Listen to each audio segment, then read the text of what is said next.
have some friends in there.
I'll come round.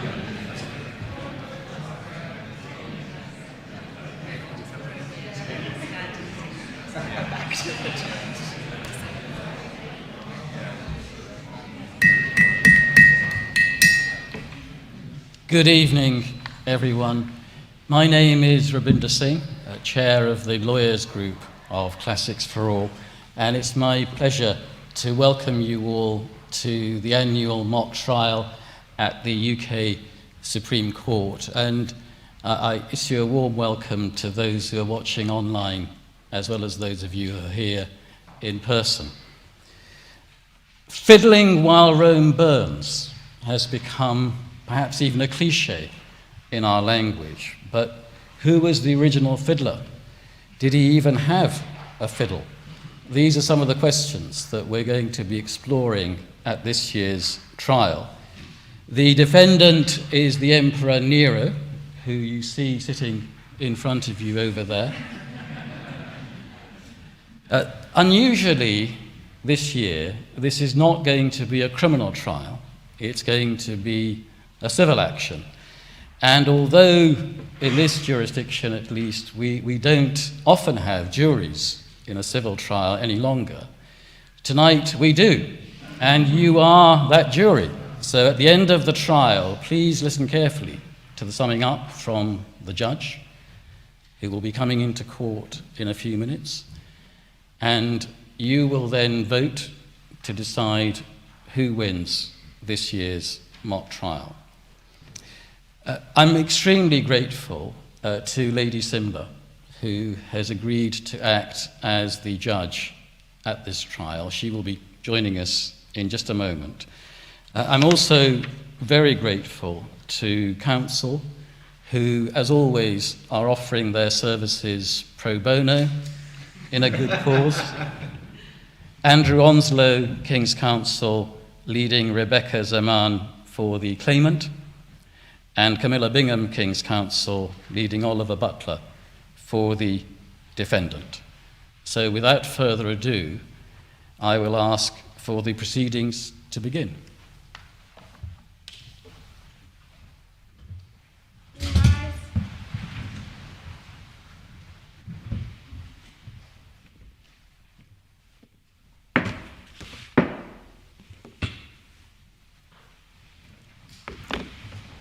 Members of the jury, good evening. It gives me great pleasure to welcome you all to the Supreme Court tonight for the trial of Emperor Nero. There is no dispute that on the evening of 19 July 64 CE, a fire broke out near Rome's Circus Maximus. It spread to the circus and then to the foot of the Palatine Hill. Rome's imperial firefighters failed to control the blaze, and there were reports of looters and arsonists spreading that fire. The fires blazed for 9 days. The death toll, likely significant, the destruction of property extensive. The home of Gaius Caecina Largus, whose heirs bring this claim, was destroyed. The claimant seeks a declaration that Emperor Nero is liable in principle for that loss and damage caused to their home. Now, as I said, there's no dispute that this fire happened. The question for you, members of the jury, is how and what was Emperor Nero's involvement? Now, you will know, perhaps, that this trial is unusual in a number of respects.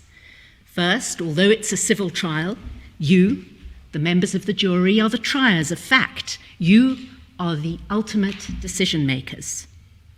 Secondly, ordinarily I would direct you about principles of law that are to be applied, but tonight, no. Members of the jury, difficult questions of law like whether this court has jurisdiction for events that occurred on foreign soil have already been resolved. Not only do you have jurisdiction, but English law applies. And even more surprisingly, no question of sovereign or state immunity arises, and nobody suggests that the claim is time-barred. Thirdly, perhaps because of time restrictions or the difficulty of finding live witnesses from a couple of millennia ago, there will be no live witnesses. Indeed, there will be no evidence at all.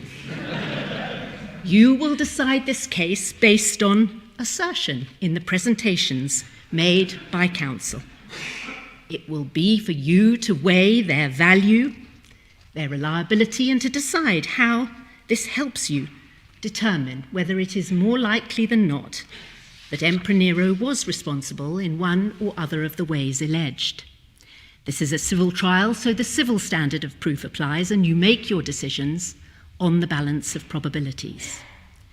Now, the not insignificant passage of time between the events of the fire mean also that the trial is limited to Emperor Nero's liability in principle.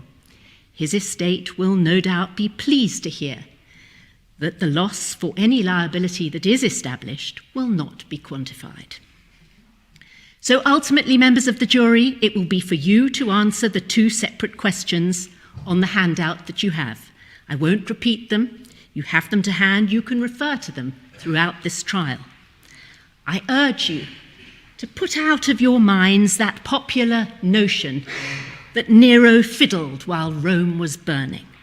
not least because there is no evidence that he played the fiddle, and no certainty that there were even fiddles in ancient Rome.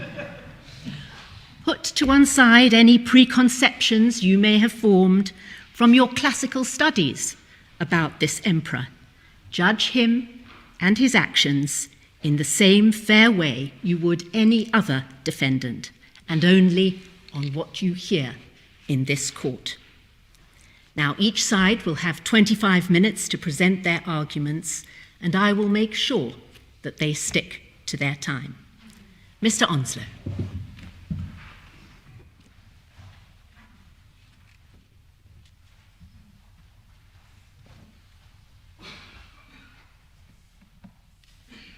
My lady, ladies and gentlemen of the jury, as you've heard, this trial concerns the defendant Nero's liability for the catastrophic destruction of a magnificent property on Rome's Palatine Hill, in what has become known as the Great Fire of Rome in the year 64 CE. As you've also heard, this is a split trial, with quantum to be tried when you've decided the issues of liability in my client's favour. But I can tell you that the claim is for billions of denarii in compensation, and what is more, for exemplary damages of further billions. As a matter of law, exemplary or punitive damages are available in precisely the circumstances of this case, of arbitrary, unconstitutional, oppressive conduct calculated to make a profit in excess of any damages for which the defendant might be held to be liable. But first, ladies and gentlemen, your role.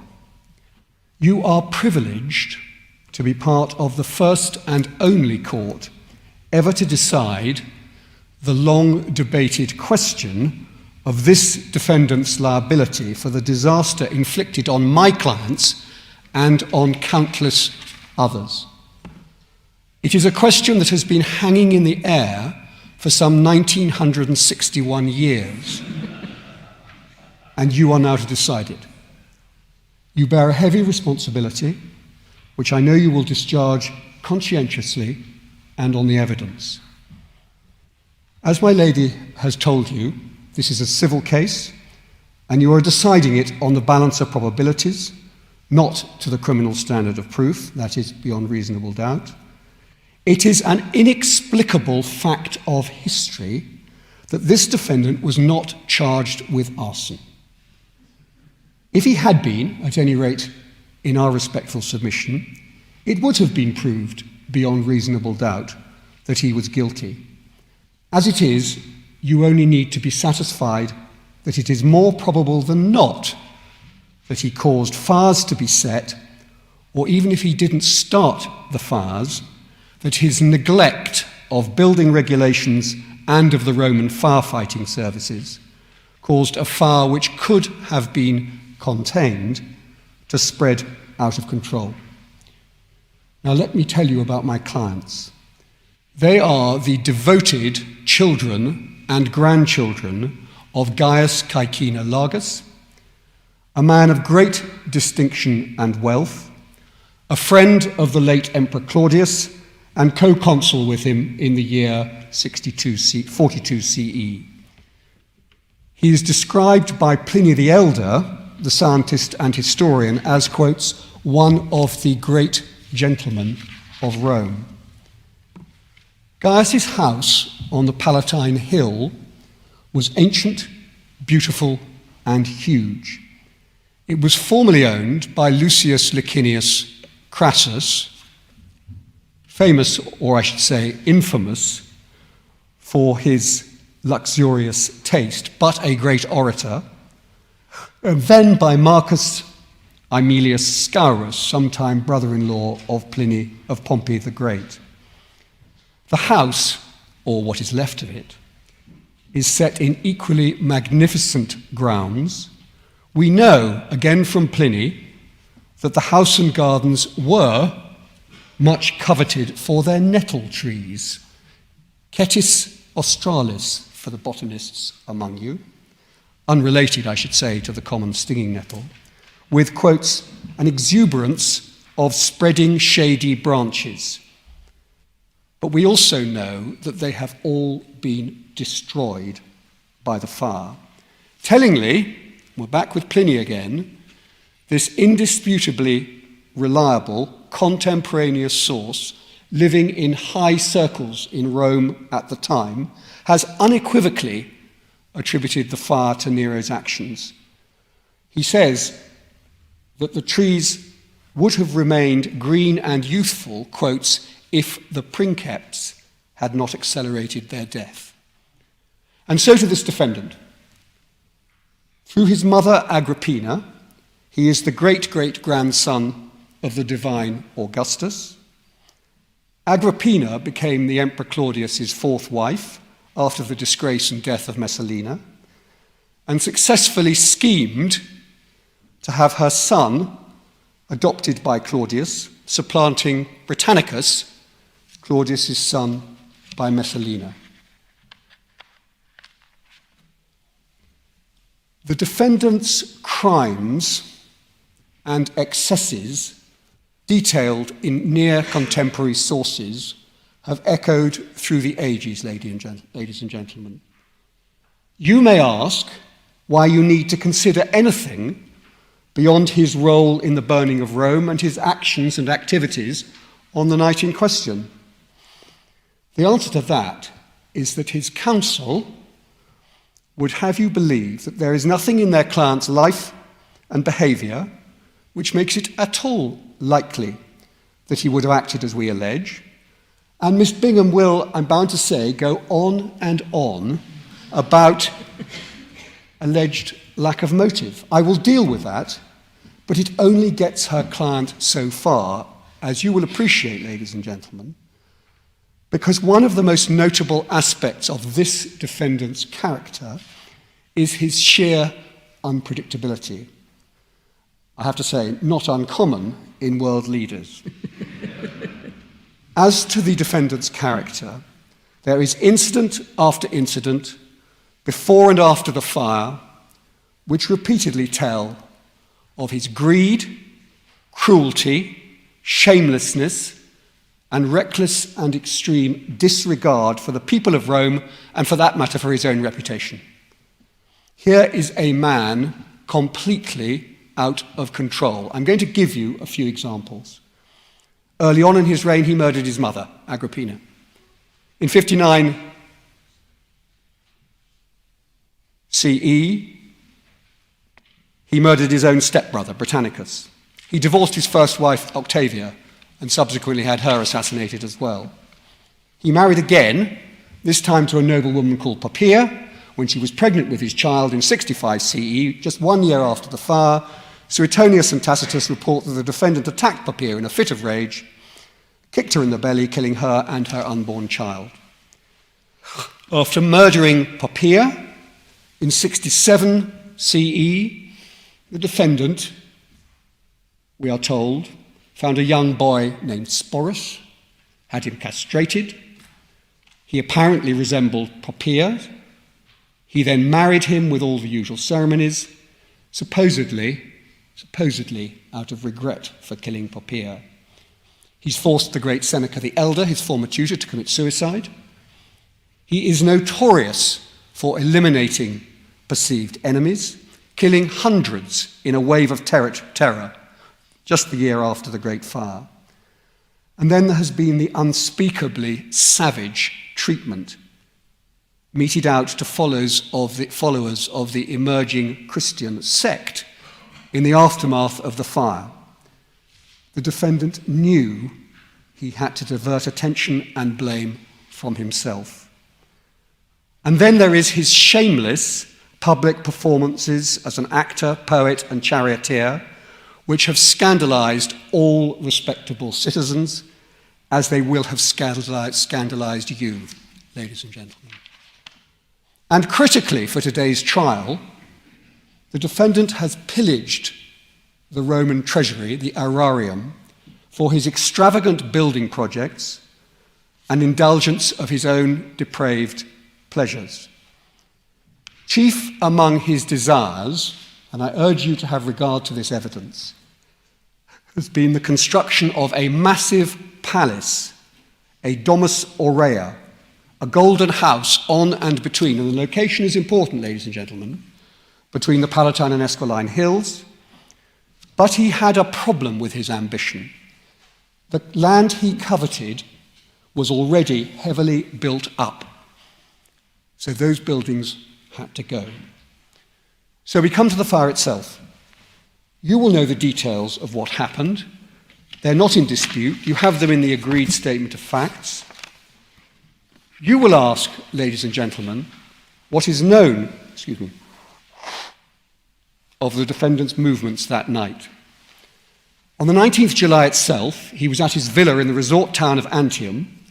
At some point after the fire started, he came back to Rome, where he made a show of helping with firefighting efforts. In fact, as we know, the defendant was a great deal more interested in the spectacle that the conflagration created, the opportunity it provided to indulge his shameless passion for performance, and, no doubt, ensuring that the land and property on which he planned to build his domus aurea was razed to the ground. The fire, of course, spread much further than even this defendant had intended, but he simply did not care. Most famously, and my ladies, Serabinda has already referred to this, most famously, when the fire was at its height, the defendant took to the stage in costume against the backdrop, imagine it, ladies and gentlemen, of the burning city, and performed a recital of the fall of Troy, accompanying himself not on a fiddle, on a lyre, a kithara, Greek instrument. I would not want you to underestimate the significance of that behavior. This is a man quite capable of creating for himself the scene to end all scenes, no less than a real-life recreation of the destruction of Troy itself, from which he, like Aeneas, would survive to found a new Rome. We know that his last words in 68 CE, qualis artifex perio, what an artist the world loses in me. Now we come to the point. The evidence of the defendant's role in starting the fire. There's direct evidence of his complicity, and if that were to leave you in any real doubt, there is compelling circumstantial evidence. First, the historical sources. I only need to remind you of what the great historian Suetonius says, writing only some 50 years after the event, no doubt with access to eyewitnesses, to numerous contemporaneous accounts, and to extensive state archives. He says, I quote, "As though offended by the unsightliness of the old buildings and by the narrow winding streets, he burned down the city and did so openly that a number of ex-consuls caught his servants on their estates with kindling and torches in their hands." Nothing, ladies and gentlemen, could be clearer. And he reports the defendant, at some point before the fire, replying to someone, casually quoting a line from a tragedy which went, "Let the earth catch fire after I die." And what did this defendant say? "No, while I'm alive." And as Suetonius then writes, and I quote, "And he made that happen." And then there's Cassius Dio, writing somewhat later, recording much the same. In secret, he, Nero, sent men all over the place pretending to be drunk or up to some other mischief, and had them set 1, 2, or more fires in various areas of town. Tacitus, as one might expect, takes a rather more circumspect view, giving credit to both theories about the origins of the fire, one that it was an evil plot conceived by Nero, the other that it was accidental. But he says simply that the choice between the two is uncertain, incertum. And it is now for you, ladies and gentlemen, to resolve that uncertainty. And there are other sources. Time doesn't permit us to tell you of all the other contemporaries who pointed the finger at the defendant. You've heard what Pliny wrote. Then there was the Praetorian Tribune, no less, Subrius Flavus, the famous poet Annius Lucanus, nephew of Seneca, and Seneca himself in his tragedy Octavia, which fairly and squarely blames the defendant for the fire. So the direct evidence mounts up, ladies and gentlemen. Then let's look at the circumstantial evidence. I've already spoken of this defendant's deplorable character, his viciousness, his utter disregard for anything but his own desires and whims.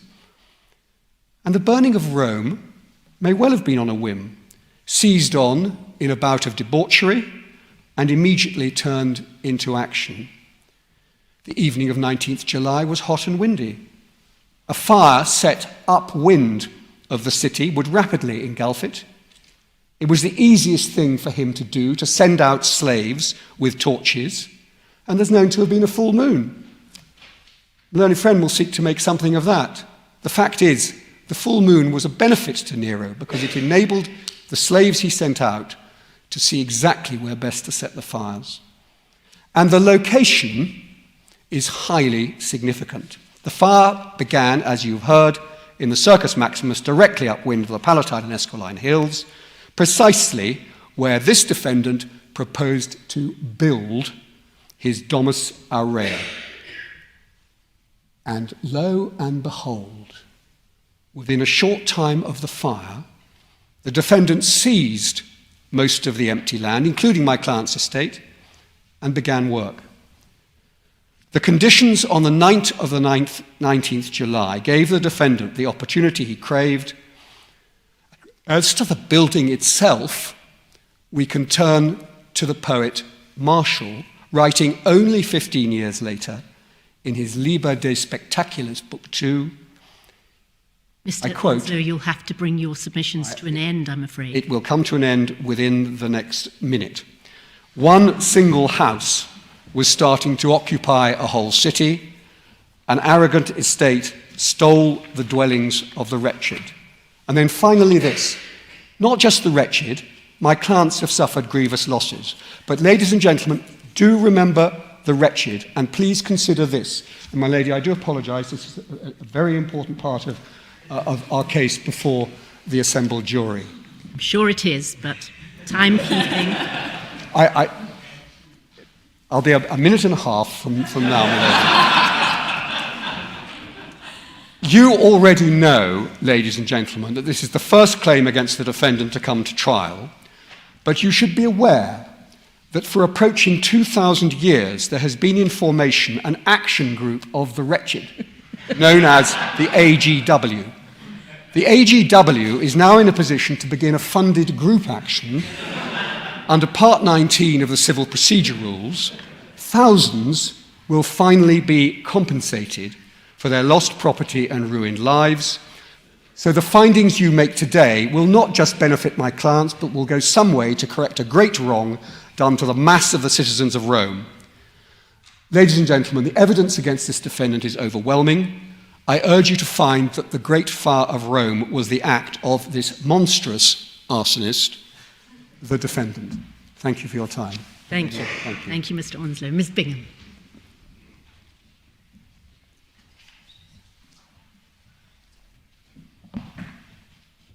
Lady Simler.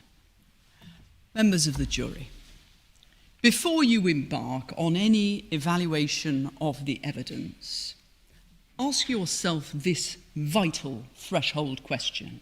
Are you impartial in the relevant sense? Do you come to this courtroom with an open mind, or do you come cluttered and burdened with all sorts of preconceptions concerning my client, the Emperor Nero? My learned friend seeks to demonize him. He regales you with rumours of matricide. He regurgitates gossip around the deaths of his 2 wives and his unborn child. Why, he even stoops to salacious stories about a slave boy called Soros. Members of the jury, all of that is nothing but smear. It's the stuff of the Daily Mail, or as us Romans might dub it, the Nuntius Quotidianus.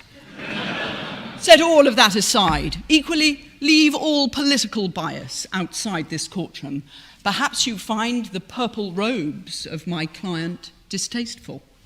Perhaps you view with contempt the entire Julio-Claudian dynasty, which is my client's heritage. Perhaps you eagerly await the re-establishment of a republic here in Rome. But don't let that bias cloud your approach to the evidence. The accident of my client's birth, the much debated circumstances in which he came to assume the role of emperor at the tender age of 16, do not make him an arsonist. No, members of the jury, cast away any and all prejudices and political leanings. Unremember everything you've read about Nero. There is one question for you, and only one question insofar as this aspect of the trial is concerned. Does the evidence show that my client intentionally started the Great Fire? Now, my Lady Simler mentioned the standard of proof. My learned friend has contrasted the applicable standard of proof with the criminal standard, but bear in mind that the civil standard is not monochrome. The more serious an allegation, the more compelling is the evidence required to establish it. And that principle is a salutary starting point for you today. Do not overlook the extraordinary counterintuitive character of the case that my learned friend lays before you. It is said that the leader and figurehead of the Roman Empire, a man who above all others took pride in the glorious city which the empire had as its hub and capital, took a match to that same city, a city rich in history and legend, home to this majestic forum and monuments and temples of great antiquity. Members of the jury, ask yourself at the outset, is it really credible that Nero should have set out to send the whole city up in smoke? My learned friend sought to mock my anticipated emphasis on the question of motive. Well, call me old-fashioned, but motive is important, and motive needs to be central to your deliberations. Has any credible motive been established for this act of arson? I listened intently throughout the trial of this matter, but I confess I'm still not at all clear as to what the heirs of Mr. Largus identify as Nero's motive. Two possibilities were likely canvassed by my learned friend in his closing argument. The first was that Nero started the fire, and I quote, on a whim, as part of what my learned friend denounced as a bout of debauchery. The alternative case theory was that Nero wanted to make space for the building of the Domus Aurea. Neither theory bears so much as a moment's scrutiny. As to the started it on a whim thesis, recall that my client was sheltering from the heat 60 kilometres from Rome when the fire broke out. How then could the fire possibly have been started on a whim? Is it said that my client had one too many goblet of wine and then sent off a WhatsApp or a Snapchat into the city? What is he supposed to have written on this wax tablet equivalent? Salve, Grumio. Hodie, ignem ingentem per totam Romam incendiamus, lol. Is that the message sent back to a slave at Nero's home in Rome, or to a shopkeeper in the Circus Maximus? Have you ever heard of someone dispatching a message of that sort on a whim? There is a related suggestion that my client revelled in the spectacle of the fire once it had taken hold, to which we say, what if he did? Perhaps he did take up his lyre or fiddle and sing poetry as the fire raged over the hills of Rome. You've heard his testimony on this, or perhaps you haven't, but the events unfolding before him evoked strong emotions in my client. It brought to mind the great fire of Troy, whence Aeneas had carried his father, and the Penates. Now, that Nero should have resorted to music and to poetry at this moment of high drama is testament to his artistic sensibilities, not proof of malevolence. Deride him as a thespian if you must. Call him vain, but reciting poetry doesn't make him an arsonist. And as even my learned friends seem to acknowledge, drama and recitation were not Nero's first responses to the catastrophe. Nero's first response was to dash back to town and to help with firefighting efforts and to give aid to those who had lost their homes. So much for the case that has my client starting the fire on a whim and then wallowing in the spectacle. What of the alternative, inconsistent case that the fire was part of a cunning plan to appropriate land on which to build the famous Domus Aurea, a clandestine plot hatched between Nero and a handful of key operatives? Members of the jury, let us think through the planning stages of this imagined plot. First, choose a night with minimum moonlight so that the operatives can sweep through the city under cover of darkness, undetected. My learned friend sought to say that it made sense to choose a night with a full moon because then the operatives starting this fire could see where best to set the fires. But members of the jury, if this was a preconceived plot, they'd have worked out where they were going to put the torches in advance. They wouldn't be doing it on the hoof. No, moonlight in any premeditated act of arson would have been a disaster. So the choice would not have been a full moon. Next, choose an evening when crowds won't be out on the streets seeking relief from the heat of the day. Third, plotters would ensure that Nero's newly built Domus Transitoria, which houses a magnificent art collection, is carefully quarantined from the fire.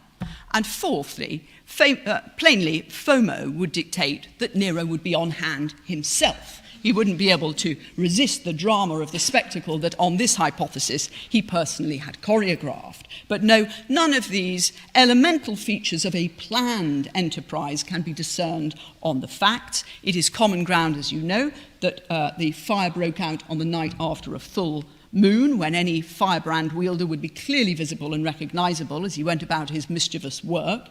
It's common ground that the fire broke out at the very height of our Italian summer, when all and sundry were bound to be out and about on the streets of Rome seeking relief after the heat of the day. And the expert evidence shows that the fire started in the Circus Maximus, whence, as was eminently foreseeable, it very rapidly spread to Nero's own existing home, which suffered extensive damage. And all of this when, as you know, Nero himself was miles away, so risked missing out on the drama altogether. Ladies and gentlemen of the jury, if it was a planned fire, it was a plan worthy of Baldric. But more simply, the case that my client was driven to arson by a desire for land on which to build makes no sense. My client had extensive powers, both de jure and de facto. If he had perceived the need for land on which to construct a series of buildings, he didn't need to burn down half of Rome to get it. More simply, he could have just taken it. He could have appropriated the land to the use of the state. Now, you may say he wouldn't want to be seen to be willfully dispossessing hundreds of homeowners to make way for a personal residence on a vast scale. But that, ladies and gentlemen of the jury, would be to fall from a learned friend's rhetoric to the effect that the Domus Aurea was conceived as a private indulgence for Nero. The planned construction of the Domus Aurea wasn't a private frolic or a vanity project of my client's at all. It was a public project. The adornment and promotion of the city of Rome was a priority even in the late Republic, especially for Julius Caesar. Augustus Caesar followed suit, as you know. Early in his rule, my client commissioned the construction of a gymnasium and baths for the people of Rome. The rationalization of the Palatine area in the wake of the Great Fire was, for my client, a good continuation of that tradition. The Domus Aurea wasn't designed for private enjoyment or exclusivity. It was a seat of imperial government, part administrative centre, part pleasure garden, and part open-air theatre for the people of Rome. Recall that my client is a man of comitas and a man of popularitas. What he planned was a magnificent complex of buildings for the people of Rome. In the centuries to come, archaeologists will dig in vain for signs of private quarters, these were public spaces to make Nero more accessible to the people. And to the extent that the construction was on a grand scale, is it not fitting for an emperor to live in due state, receive his ministers, and entertain in style? It's baffling and disappointing to hear this great project weaponized against my client. But let me now turn to the evidence, such as it is. Forgive me for taking this shortly. I do so because there is virtually no evidence worthy of the name. My learned friend first directs you to Suetonius, writing 50 years after the event, and to Cassius Dio, writing more than 100 years later. But members of the jury, what of actual contemporaries and near contemporaries of my client? The poet Martial, the scholar Josephus, and the satirist Juvenal lend no support to the suggestion that the fire was anything other than an accident. But even parking the poets, the scholars, and the satirists of the day, my learned friend says nothing in his closing remarks of the senatorial commission that reported in CE 65. Yes, in CE 65, a senatorial commission reported that the fire of Rome was accidental. So, members of the jury, did that commission get it wrong? Perhaps the heirs of Gaius Caecina Largus here have access to evidence that wasn't available to the commission. No, members of the jury, they do not. They have no evidence properly so called. For their part, Suetonius and Cassius Dio both treat Nero as a pantomime villain, a tradition likely fueled by later Roman leaders who wished to shine by dissociation. Both writers refer to men openly wielding firebrands in the streets on the night of the fire, but it's long since been accepted by mainstream scholars that to the extent that men were seen setting fire to buildings, the most likely explanation is that they were creating fire breaks. And that was a conventional method of halting the spread of fire. Mr. Onslow then takes refuge in some finger-pointing by the Praetorian tribune Subrius Flavus, as reported in the Annals of Tacitus. What he omits to mention is that Subrius Flavus was facing death, having been detected as one of the conspirators with Piso. Little surprise that, knowing that his hours were numbered, he sought to incriminate my client. Brings to mind the catchphrase of Amanda Orisa Davis. He would say that, wouldn't he? No, when all is said and done, the evidence points to a simple, prosaic truth. The fire was an accident. Bear in mind that fires are a feature of everyday life in this great city of Rome. Rome's streets are narrow and rambling, and its buildings are densely packed and wooden framed. Fire is bound to take hold here from time to time. My client witnessed the devastation caused by fires in this city as recently as CE 27 and CE 36. It is fanciful to suggest that he should have started a further fire deliberately, and the evidence goes no distance to suggesting that he did. I ask you to dismiss this aspect of the claim with costs. Ms. Zaman.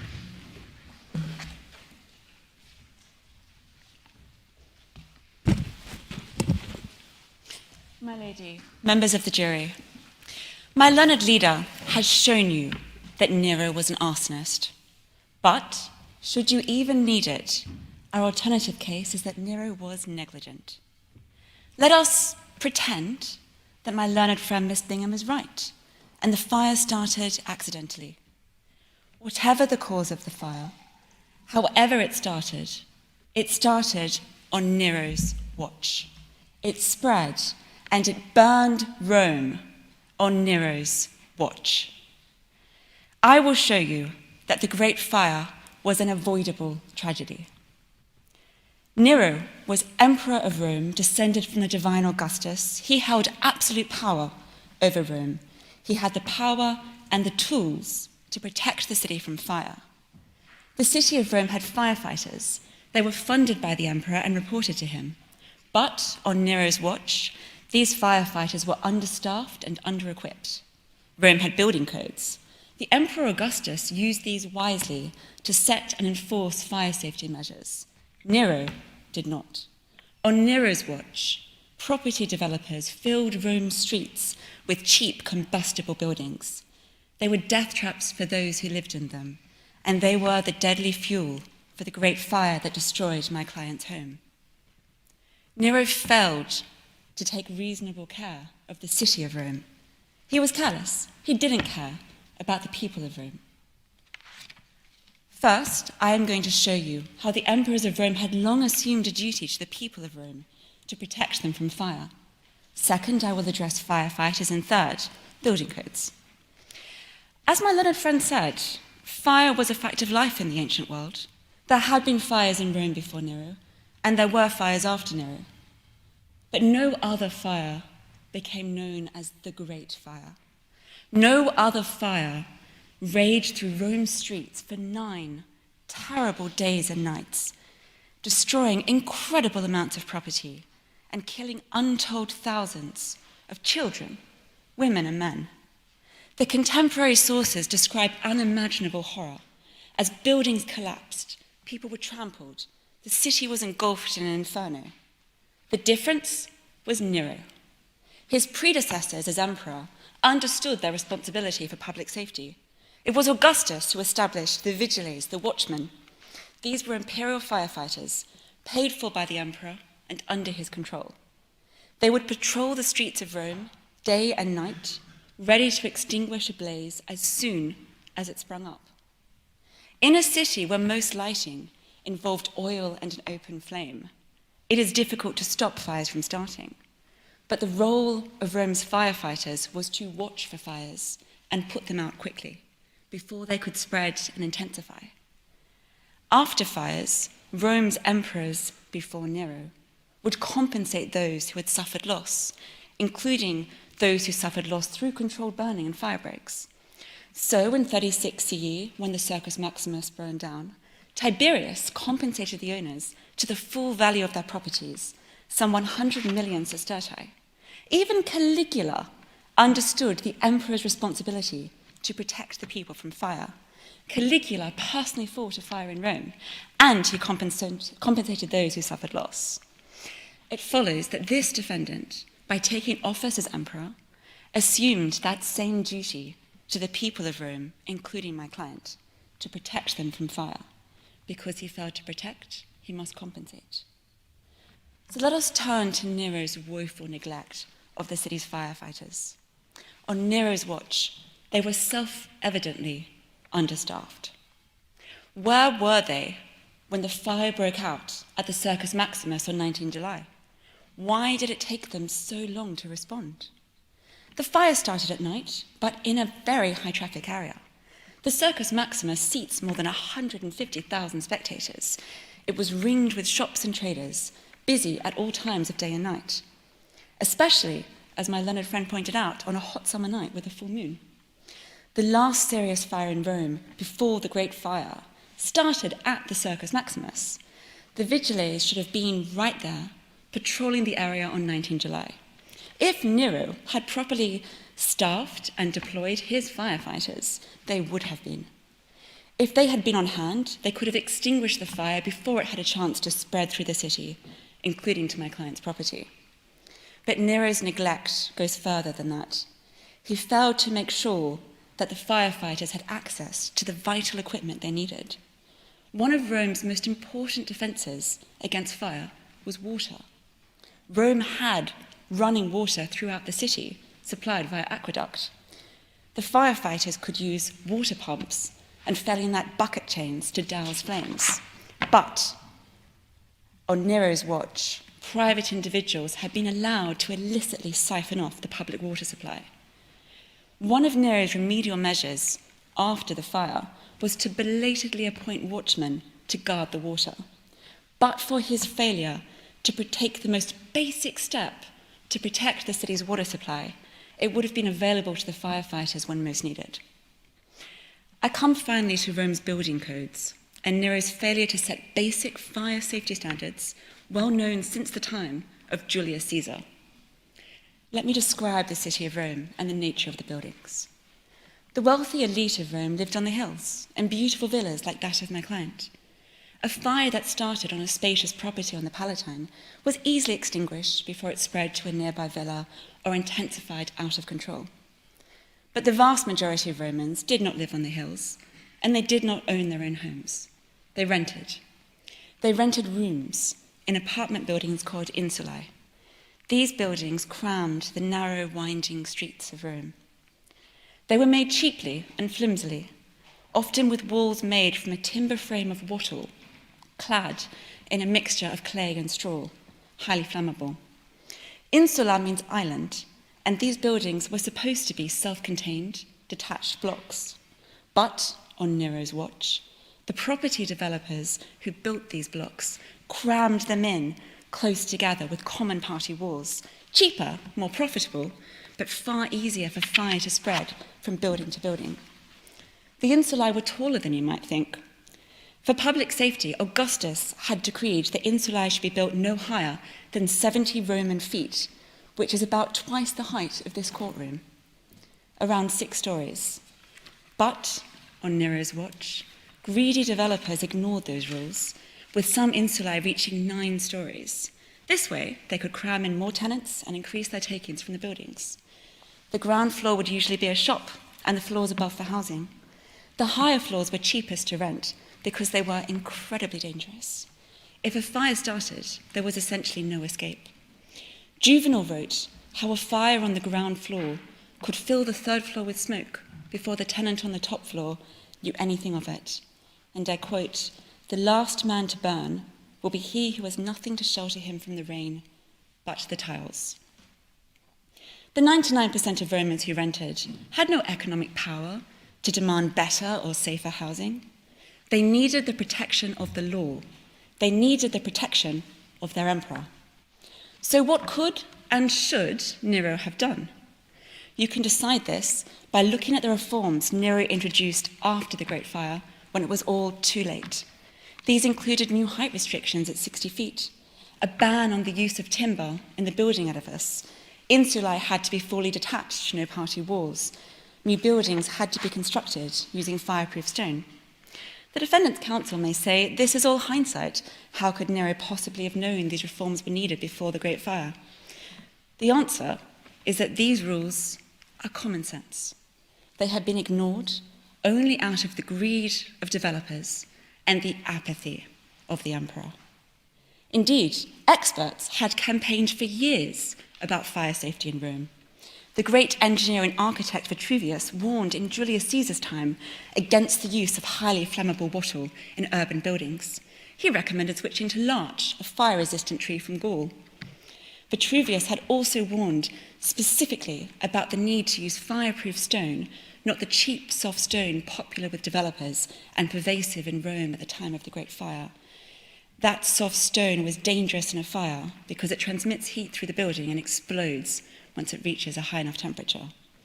Nero adopted this advice, but only after the disaster, reactively, in the face of a tide of public anger. A good and careful emperor would have implemented these measures proactively. A careful emperor would have prevented the Great Fire. Members of the jury, the defendant, as Emperor of Rome, owed a duty of care to the claimant and the people of Rome to take reasonable steps to defend Rome from fire. The defendant breached this duty to my client's loss and to the devastating suffering of the people of Rome. You should hold him accountable. Thank you very much, Mr. Zaman. Mr. Butler. My lady, members of the jury, I know what you are all thinking. Finally, at 6:50 on this damp Thursday evening, we have come to the heart of the matter. Roman building regulations in the 1st century CE. You should all have in front of you a copy of the leading textbook in this area. I refer, of course, to the work of the outstanding scholars in this field, Senators Lego, Duplo, and Sticklebricks. And rest assured, we will be working through this material really quite thoroughly over the next 4 to 5 days. And you will see that the claimant's case is not merely wrong, but grotesquely unfair. But before we dive into the detail, let me address one still more fundamental flaw which I suggest underlies the claimant's whole case. Because the claimant's case is that by taking office as emperor, Nero assumed a legal duty of care to the claimant to protect him from urban fires. Now, I can't say I've heard of this duty of care business before. Sounds like a modern fad to me. But in any case, I suggest that the first question you will want to ask yourselves when considering this allegation of negligence is, what do we Romans, what do you expect from our emperor? Let me suggest to you it can only reasonably come down to three things. First, the conduct of war. We expect our emperor to oversee our safety from external threats and to burnish the reputation of Rome with military glory. How does Nero score on this count? Members of the jury, who can forget that recent golden day when Tiridates, king of Armenia, came to Rome to kneel in submission before our emperor, putting a glorious end to the Parthian wars? Did your hearts not sing with pride? Let us also not forget his reassuringly robust response to that dangerous individual by the name of Boudica, who was, alas, scandalously acquitted of terrorism by a highly suspect jury in this court a few years ago. The second thing we expect from an emperor: to ensure a plentiful and affordable food supply, a relentless focus on keeping down the costs of living. How does Nero do in this regard? You will all know about the huge improvements he has overseen to Rome's grain supply, his expansion of the harbour at Ostia for these purposes. And lest you forget these achievements, how helpful of our emperor to put images of them on his coinage, so that we can all experience a warm glow of gratitude each time we pop out to buy a loaf of bread from our local Caffè Nero.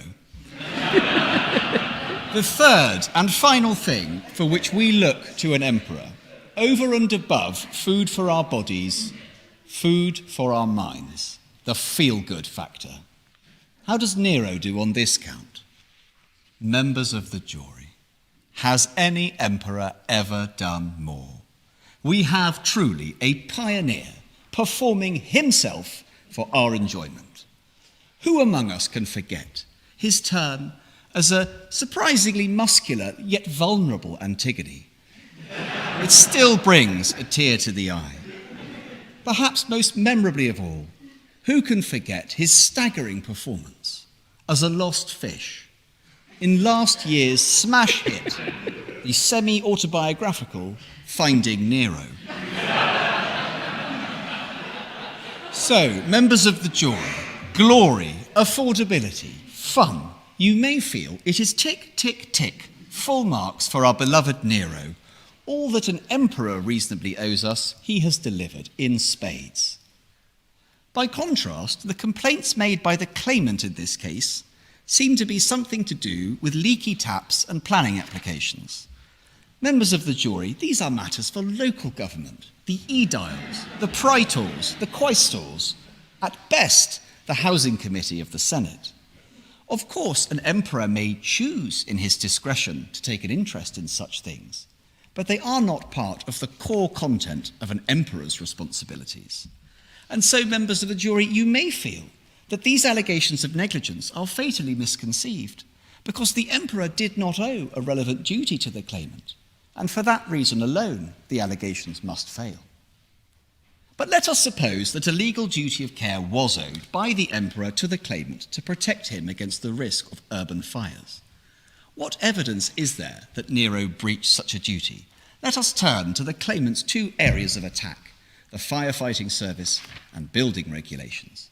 Let us take first the firefighting services. As you have heard, there has long been a sophisticated firefighting service in Rome, the vigiles. My learned friend invites you to infer, wholly speculatively, that this service was not functioning properly at the time of the fire.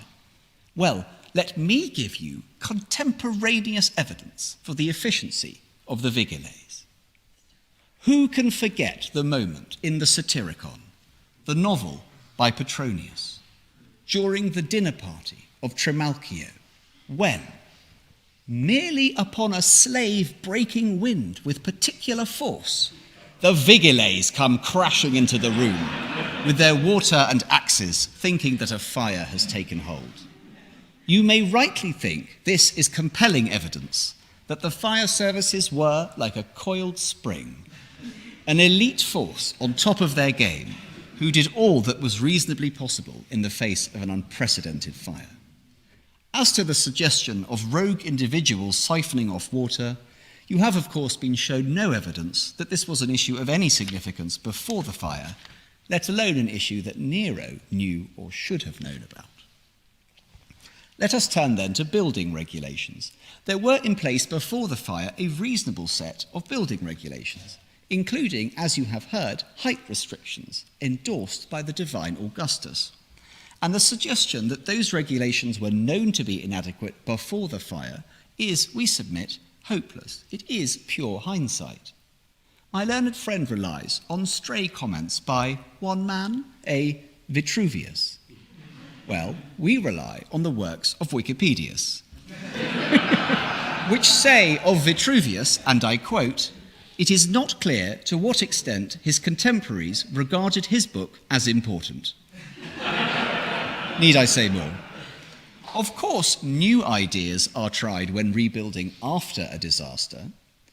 What does the claimant suggest Nero ought to have done before the fire? Tear down Rome preemptively and insist you rebuild your homes with Gallic larch? And what has been our response to those new rules which have come in since the fire, which have required wider gaps between buildings and wider streets? There has been no reaction of, oh, that's much better. On the contrary, what does Tacitus tell us? He says we have complained about the lack of shade. You may feel this tends to show there is no perfect solution, but a range of reasonable approaches. As to the suggestion that property developers were flouting the existing regulations, you may again feel that no evidence has been put before you of that happening, let alone, crucially, that Nero knew or condoned it. And on the contrary, let me again suggest to you a compelling contemporaneous piece of evidence that the claimant's case does not ring true. Because the claimant's theory seems to be that Nero was turning a blind eye to disregard of the rules because he was in cahoots with developers, with the elite, at the expense of the poor. But are you aware, members of the jury, that Nero's name is celebrated in graffiti on walls around Rome more commonly than the name of any other emperor? What does that tell us?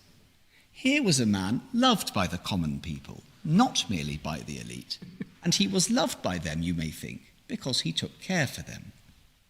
Let us take a step back. What other reliable clues are there as to this man's character?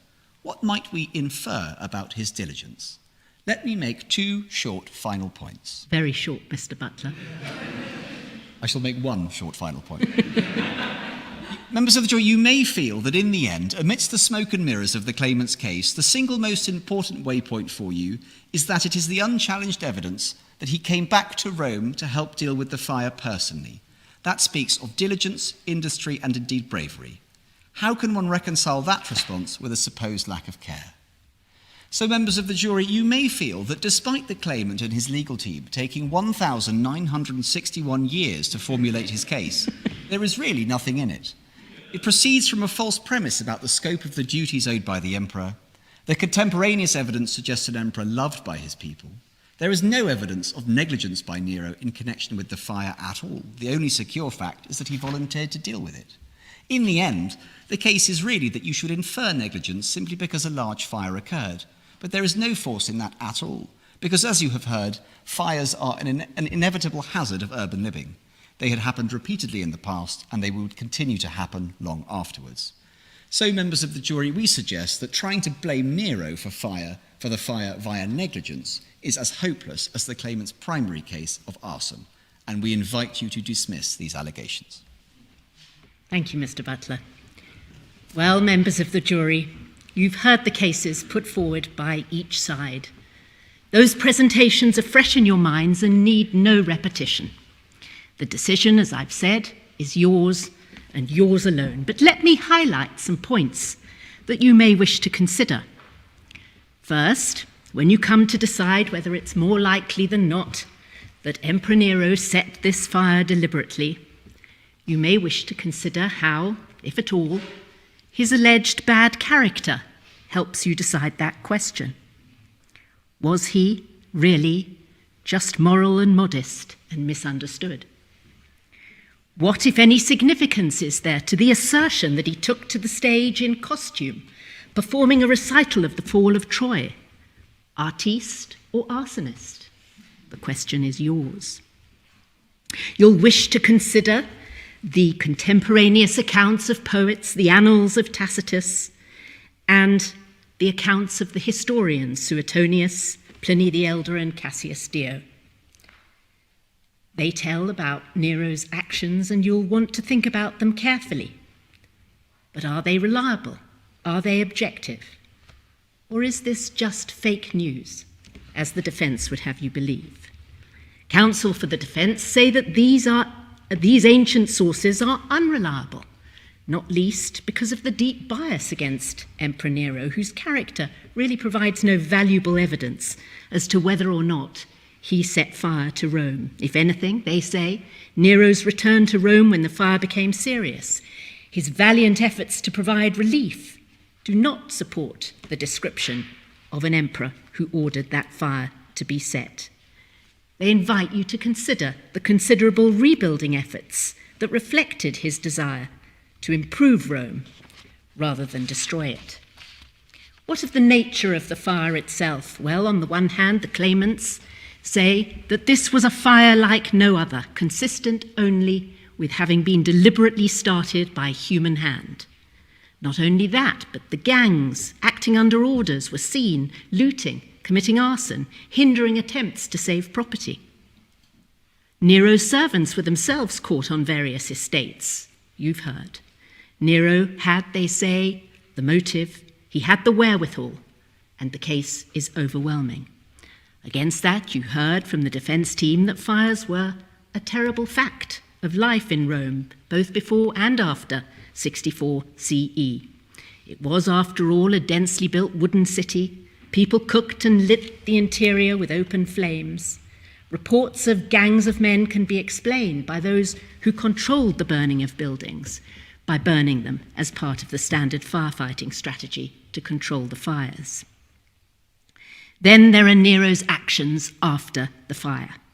The building of what you might think was an obscenely large golden palace with the statue outside, heartless greed, or the motivation that explains these actions.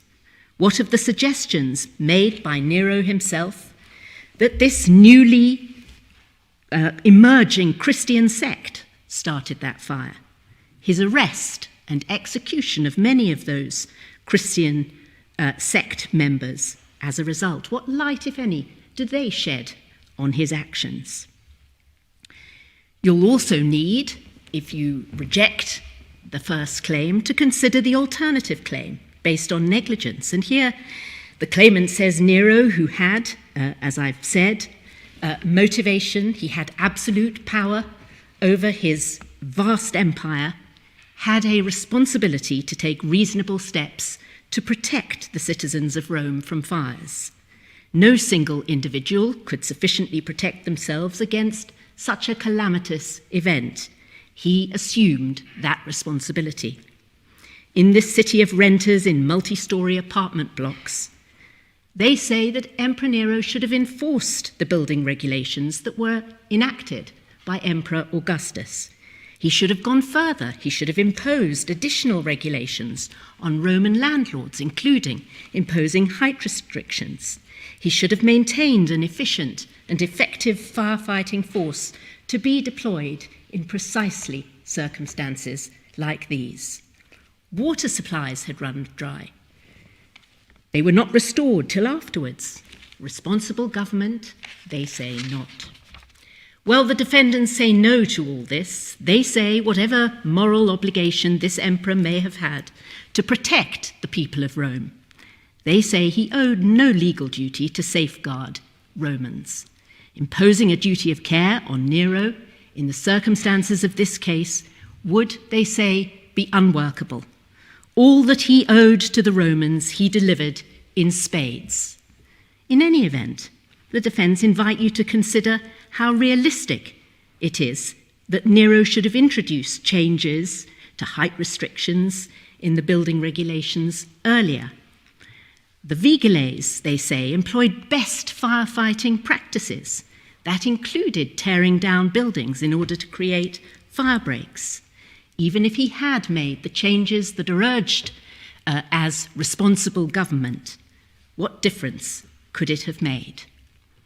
I mention these points for you to consider, members of the jury, and you only take them into account insofar as you agree with them, and you consider anything else that you think is relevant to your deliberations, because, as I've said, the decision is yours and yours alone.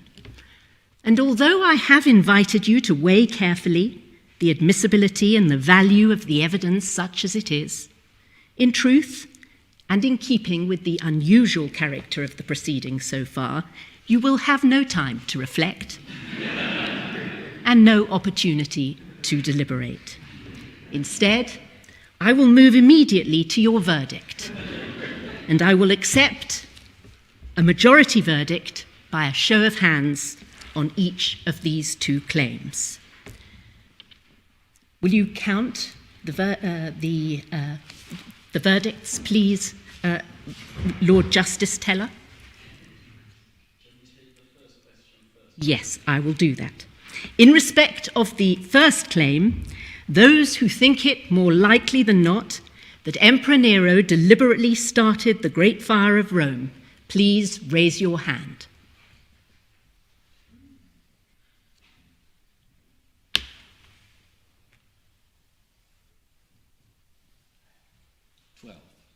Thank you. Those who do not think he did so, raise your hand. Let's say an overwhelming majority. In respect of the second claim, those who think that Emperor Nero was negligent in his management of the imperial firefighting service and the Roman building regulations, please now raise your hand.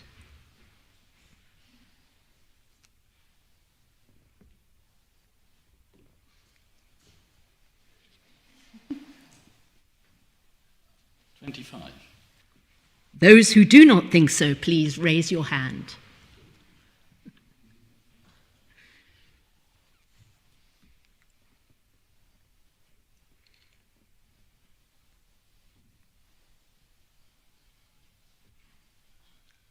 And the votes? Oh, I'm afraid some votes may have been wrongly not counted. That's about 30.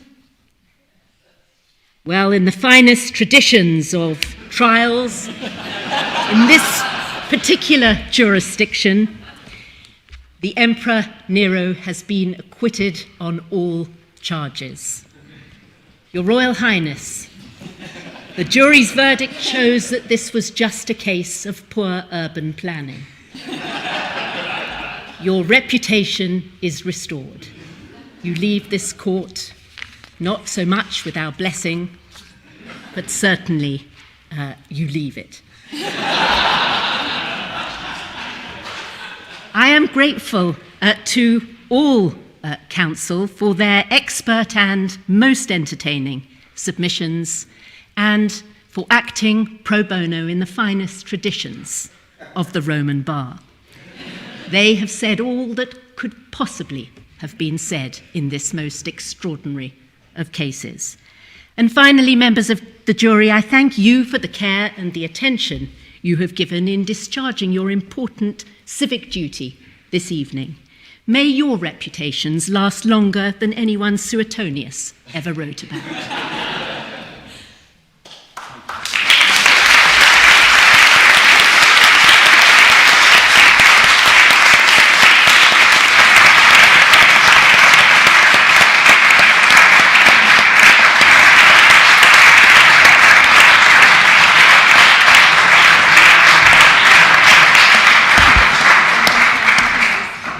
can tell from your warm applause how grateful we are to Lady Simler and to all of council.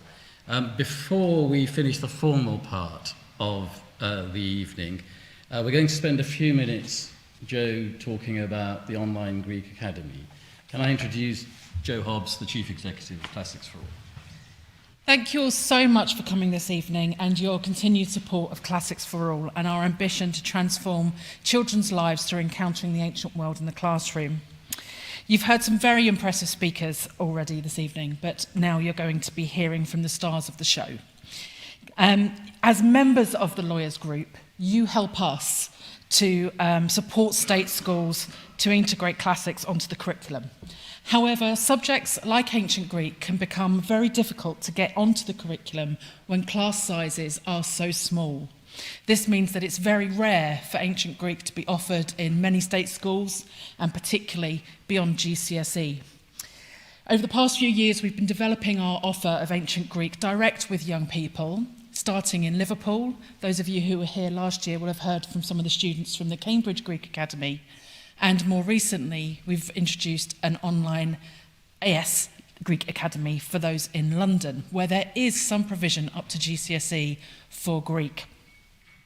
They meet after school online and have been studying this past year and did their ASs this last summer.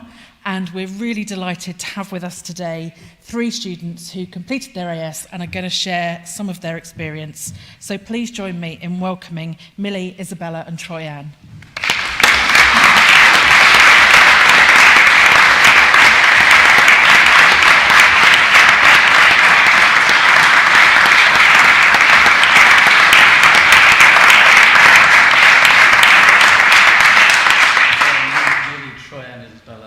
Welcome. It's great to see you. Can I ask, what sparked your interest in learning ancient Greek? I think for me, I've always had an interest in languages in general, and always been curious about the history of words and where they come from. It's always been something I've wanted to know more about. So when the opportunity presented itself at my secondary school to study either Latin or Greek, I was like, I am taking that opportunity. I originally wanted to do Latin, but I was persuaded into doing Greek, which I do not regret. It was definitely a challenge, but I'm very glad I had that challenge presented to me. Yeah, it was very enjoyable. Do you enjoy Greek, and what do you enjoy about it? I mean, in year 7, like Isabella, I was introduced to Latin and classics, and I enjoyed the world of ancient Rome and Greece through its history and the language. I like doing Latin because it's really interesting, and additionally the challenge that comes with it is quite fun. That also encouraged me to do Greek as well at GCSE, and I also did it for AS, in which I just wanted to stay in touch with the language. Have there been any challenges as you've been studying Greek? Yeah, so I was very lucky to be able to do Latin at my school from year 7, and I continued it into GCSE, and I also picked up Greek at GCSE. I was really hoping to take both of them for A-level, but sadly they could only offer Latin due to small class sizes. So I was really thrilled when I heard that there was an online Greek AS programme, and I knew immediately that it was something I wanted to take part in, so I did it, as did Isabella and Troy-Ann, alongside my A-levels, and I really, really enjoyed it. And although the work sometimes was a lot, as well as balancing my other 4 subjects, it was really invaluable, and I'm really, really pleased and lucky that I was able to do it. Well, thank you very much for sharing your experiences and thoughts with us, and best of luck. Thank you. Thank you.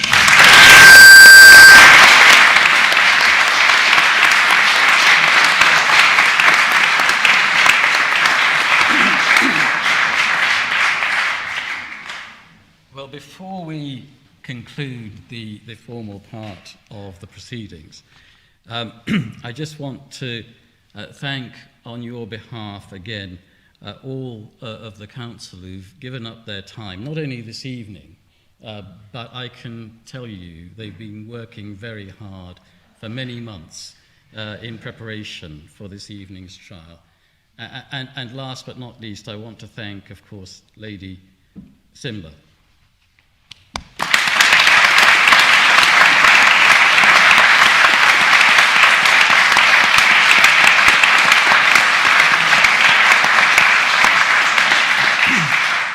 It's been my pleasure to chair the Lawyers Group of Classics for All for the last 3 years. But in fact, this is my last day as chair, and I'm pleased to let you know that my successor after today as chair will be my colleague in the Court of Appeal, Sir Andrew Edis, Lord Justice Edis, who is now Vice President of the Criminal Division of the Court of Appeal. Andrew was here earlier this evening, but couldn't stay for the trial because he had a speaking commitment elsewhere. But I know that he's looking forward to being the chair of the Lawyers Group, and I wish him all the best as we go forward. Thank you. And there's a good reception outside.